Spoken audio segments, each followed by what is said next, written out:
BikeErg, RowErg, SkiErg, we got machines, you got questions, I got answers. Let's get into it.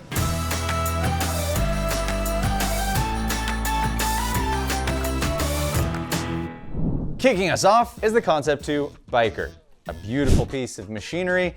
One of the things you're going to notice right out of the bat is that the flywheel is going to be exactly the same as the machines that you are used to, that you know and you love. The Concept2 flywheel is ever present in all of their machines. And what that means is that the feel of the BikeErg is like riding a stationary bike, but with that patented Concept2 feel. As soon as you finish a pedal stroke on the Concept2, that flywheel immediately begins to slow down. You have to keep constant pressure on the pedals, which is both a blessing and a curse. The other part about the BikeErg is it's infinitely customizable, and I really love that element of it. You can change out the seat, you can change out the handlebars. I can slide this forward and back.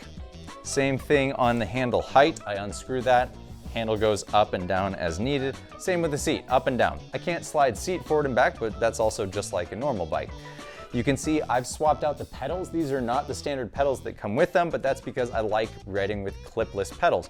So I actually have cycling shoes with clips on the bottom. These are reversible so that I can use them with flats if I'm just training in my strike movements, or if you want to throw on cycling shoes, good to go, you're ready to clip in.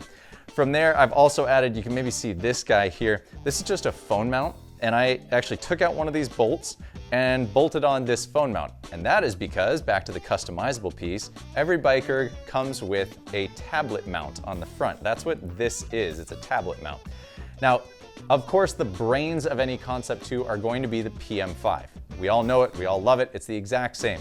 The only thing that changes on a BikeErg PM5 is that distances are doubled. So, for example, if I'm rowing a 5K on a RowErg, that would be the equivalent of a 10K on the BikeErg. So those things are doubled. However, the brains at Concept2 decided, you know what, people are kind of liking this idea of using the BikeErg with programs and softwares like Zwift, which is my use case. I have downloaded Zwift on my tablet. My tablet sits here, and I will ride with Zwift, which easily connects. There's been no issues in the past. It just, Concept2 pairs directly to Zwift. Zwift takes the power monitor, which is what this is. It's an ergometer. That's what an ergometer does. And now you've got the Zwift experience on this bike. So infinitely customizable, very comfortable, patented Concept2 feel. The distances are doubled. And because of that patented feel on the legs, I often find I get a much heavier quad workout on this than I would on a standard spin bike or on just a standard bike, for example. My quads get absolutely toasted when I'm riding hard on this thing, and I do love it. So that is the Concept2 BikeErg. Those are the things you need to evaluate. Next up, the SkiErg. Fun fact, the first iteration of the SkiErg was created is that the Dreiskacker brothers took their original rowing machine and just bolted it vertically to the wall. I believe they had some kids that were getting into Nordic skiing and they wanted to take that tool and be able to create a similar downward motion. And all of that has now come full circle to the point at which we have this professional looking machine, not just a vertical rower. Now, what are you getting with this machine? Well, you've got the same flywheel. We know it, we love it, we want some more of it, we know exactly how it feels. The only thing that's different here, you can see this little plastic plate. Well, that's to help lighten the load on the flywheel.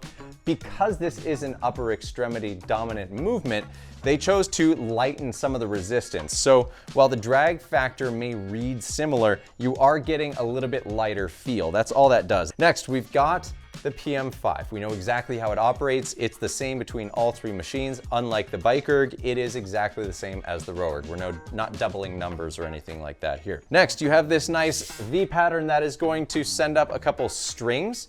So this does differ from the RowErg in that we have a chain operating system, which means that this thing is very quiet. You do still have the flywheel, so you do have that noise that goes along with it, but it's not a chainy noise. This is a stringy noise. Now, the way that this one has been set up, it has evolved. The first generation was double pole only.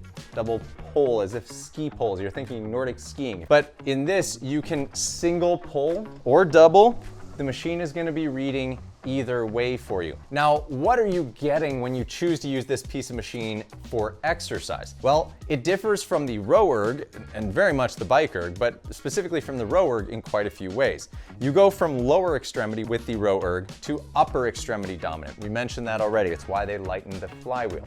Next, we get anterior chain versus posterior chain. Anterior chain here on this machine because we are having to brace and we are driving that power down through the front. Next, it's dynamic hip closing, meaning our force is driven with a hip closure rather than a hip opening, like on the RowErg. On the RowErg, we are driving force while opening the hips. On this, we are driving force while closing. All in all, this is still a core to extremity movement, meaning it is going to create a full body experience. The other thing is footprint. On this, very little footprint taken up. You can see it's just mounted to my wall. There's no floor space eaten up by this machine, save for maybe a foot to a foot and a half out from the wall. You can put it on a floor stand, which means that you can make it mobile, move it around wherever you need. It's really nice and out of the way and here when I need it. And the one that started it all, the RowErg. What are you getting? Well, you've got the flywheel. I won't beat you over the head with that. It's the same as on every other machine. The PM5, it's robust. We know it, it's on every machine. So what's different here? Well, we are operating with a chain as opposed to a rope on the SkiErg. On this, we do have the fixed handle, so you're gonna be rowing with both arms this time. Now, the movement itself comes down to its lower extremity, its posterior chain, the back side of your body, its dynamic hip opening instead of closing, and you are going to get a little bit of upper body pull, but pretty much no push. So that is what you're going to experience. It is still a core to extremity movement, however, which is why rowing is so valuable.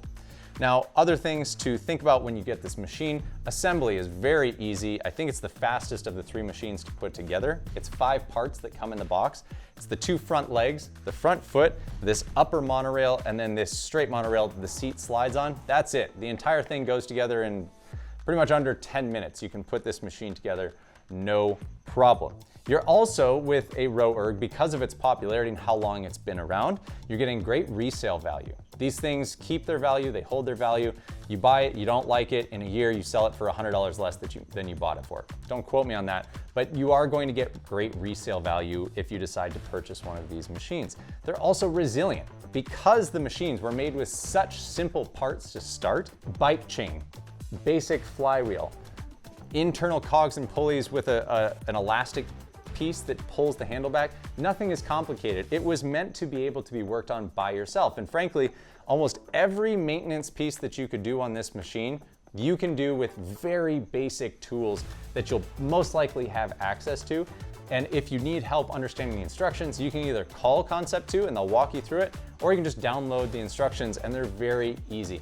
So the other piece is Concept2 doesn't try to really make money on their replacement parts. So they're all dirt cheap. You need to replace the chain, I don't know, $15. This is the most expensive piece of equipment on the machine and it's maybe $200 and it's a computer. So everything else, very inexpensive should something go wrong in time. But again, these things last. I've seen good Model A's, the original Concept2 RowErg, good Model A's still in perfectly working condition. People have retrofitted them with maybe new foot stretchers or they've added a new handle. Maybe they put on the PM5, but a lot of those are because they wanted to, not because they had to. So these machines will last the test of time. They are incredibly resilient. So that's what you're getting with a RowErg, whether it is the way that you want to move, which is the decision you need to make, or whether the piece of equipment is the equipment that you want. Floor plan, notice you're also gonna have a little bit more floor space taken up, but this machine stands up easily, either totally vertical, or you can take the machine apart into 2 pieces and store it as such. And both pieces on their own can be stood upright, so that makes for a very easy storage solution as well.